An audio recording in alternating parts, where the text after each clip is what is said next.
Hello, it's Talking Reds. It's Friday. I'm John Gibbons. This is Paul Senior. One of us is drunk. Try and guess who. We're doing AFQ Friday. AFQ is one of our most popular shows on TalkPlayer, which is our subscription audio product. So it's one of our favourite shows. We thought we'd do a little bit on video. It's a crossover, that's what they call it. What a professional you are, John. All the terminology. I'm just looking at questions in front of me. So these are your questions. They come from Twitter, they've come from Instagram. So we're going to get going. And the first one is from Alex, and he says, current Trent versus 13-14 Flanno. Discuss.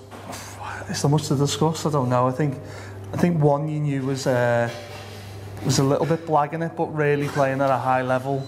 I think one you know is a really top quality footballer. If you haven't got it the way around, I mean that Trent is a real top level footballer, and John Flanagan was a man who was given his all at a time and place. And I think you watched Trent even for England last night. He gets his goal. He's got a very bright future ahead of him, and well, John Flanagan. I mean, I think Flanno obviously has a really good year, and it's probably the best year he'll ever have in his career, sadly, isn't it? Because I think the injuries and blah, blah, blah. But I think what Flanno did show that year is this idea that, I think because we haven't won the league for so long, you get in your head you need 18 world-class players and stuff, and actually someone who can come in, do a job, is good for that team, suits that team, and is committed. Like, a couple of them are decent in your squad, aren't they? Absolutely, yeah, and you know, there wouldn't have been many more people in that dressing room who really wanted a Premier League winners' medal with Liverpool than John Flanagan.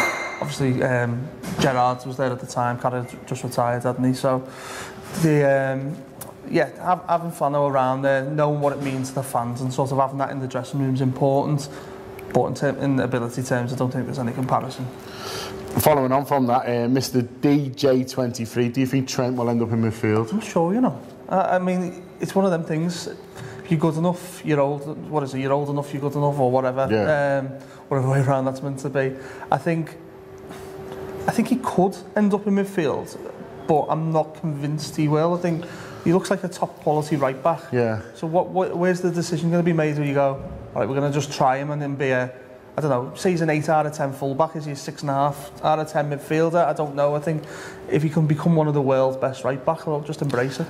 Yeah, I mean, that's what I think, and I sort of think we're underestimating the importance of fullbacks. You know, so there's this idea, obviously, I think it comes from the fact that Gerrard obviously plays right back and then goes into midfield, but right back under sort of Gerrard Houllier was a different position than right back under Jurgen Klopp. And if he's one of our main attacking threats of fullback, then that's an important position, and why would you move him? It's almost this idea that full-backs feel sort of you're paying your dues, whereas actually in the modern game, right-back's an important position. You're going to lose loads of things he's good at, so if he's central, is he not? Can't cross as much. But this is it, and you know, and one of the best parts of his game is his crossing. Absolutely, you know, it's a sort of dying thing in football. I think there's not traditional crosses the ball looking for, obviously we don't play an Alan Shearer type centre forward. You're not getting a Solomon Rondon header for him a weekend, but he's dangerous. He's dangerous in them wide positions, and he's so calculated the balls he puts in. So I'm quite happy with him at right back. Don't get me wrong, he's still so young. He could absolutely turn into the best central midfielder in the world. But for now, I'm not losing sleep over him. Yeah, absolutely no rush. Mac's been on. Who will finish top 4 and who will miss out? It's good, you know. I said at the beginning of the season I fancied Arsenal. That from 4. Picking up points, aren't they? Well, they are picking up points, and you've got to take them seriously. Whether you think they're going to do an Arsenal or not, you know, it's a different era for the Arsenal now. Emery's no mug. They look really good, and if they can get that front 4 they played against us with Mkhitaryan, Ozil, Aubameyang wide, and Lacazette completely firing, I think that's about as good as it's going to get, you know, as a front 4. I mean, I think we're really good when we play Shaqiri, and that looks like a front 4, but I think in terms of, I mean, that's more expensively assembled, isn't it? So they worry me. So my top 4, I think it'll be Liverpool, Manchester City, Chelsea, and I sort of think it might be Arsenal who get that top 4 spot. The Spurs are doing all right at the moment as well. So yeah, it's going to be tough. I think a really good team is going to sort of miss out, and Manchester United as well. Gav Doyle's been on. Hi Gav, hope you're well. Could the 4 be brought in January? It really seems to be on the move, and Solanke hasn't had a look in. Bad news, Pierce, who I was on the air with last night, said we're not signing anyone in January, which was a little bit of a surprise. But I mean, those 2 lads Gav's mentioned, they're decent players, and they're sort of not getting a look in at the moment. So it makes you think, is there more for them to come in the second half of the season, or do you think we should be shuffling the pack? I always want us to sign good players. You know, it's I think it's more about what's available. But is Firmino going to be doing the business? I'm worried about the amount of goals he gets. I would like a sort of a break glass option, really. If his goals do dry up and he goes back to being more of a 12, 15 goal a season lad, he gets what, 27 in all comps last year. Fantastic return, but I'm not seeing that from him at the moment. The other thing as well, we don't know what's going to come out if Daniel Sturridge is going to get a ban or whatever, so that could lend itself to us needing some cover. But Dom Solanke, I can't even remember him being in the 18 all year. He's not been much, yeah. Last one, I think it is. I've got a few more, sorry. We went on to Instagram now. Most overrated LFC player, past and present. Overrated, that is hard. I should have looked at this one. Overrated. Have you got one?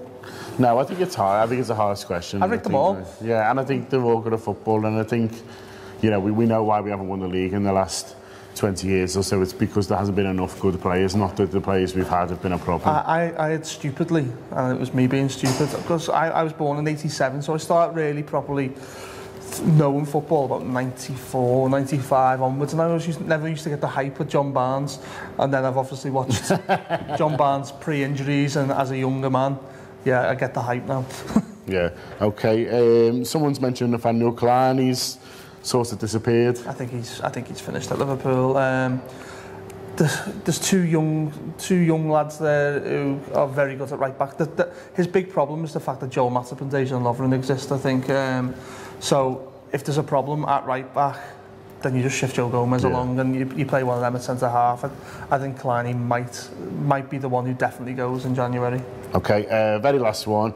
Lord in Finn 101, I think that says, best place for a steak in Liverpool. You can't mention your own gaffs.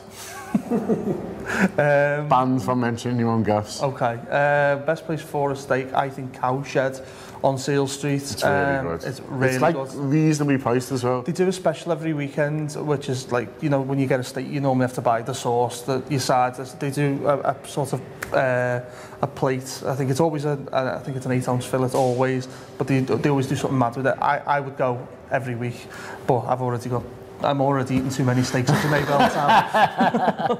Steak's good for you, but you know, Defo Dana are doing bits as well. They're all right. They're all right. Thanks for joining. If you've enjoyed that, we do this sort of thing every Friday night on Tour Player, which is our subscription audio service, AFQ Fridays. It's an hour long, it's even more boozy, and it's good fun. So do subscribe to the Anfield app, subscription audio service if you're not already. But in the meantime, cheers for Paul coming in, and that has been Talking Reds for Friday. Up to Reds.